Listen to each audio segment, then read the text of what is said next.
Se videoen for et hurtigt overblik over en KAS-sagsgang. KAS er koordinering af specialrådgivningen for VISO. Når du har behov for at henvise et barn til et udrednings- eller et rådgivningsforløb i koordinering af specialrådgivning KAS, forløber din sag således. Gå på internettet og tast ikh.rm.dk. På forsiden under specialrådgivningen finder du et link til et henvendelsesskema, som du udfylder. Din henvendelse behandles og opbevares fortroligt.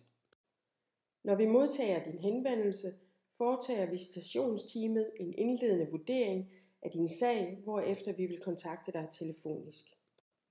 Hvis vi kan tilbyde et forløb i KAS, mødes vi med forældre og alle relevante parter i sagen for at afklare målene med forløbet. I den afklarende samtale aftales, hvilken indsats der skal igangsættes. Der kan være tale om et udrednings- eller et rådgivningsforløb. Vi vil sikre en grundig overlevering til alle relevante parter. Inden sagen afsluttes, sørger vi naturligvis for at følge op på, hvordan det er gået. Det gør vi i samarbejde med kommunen.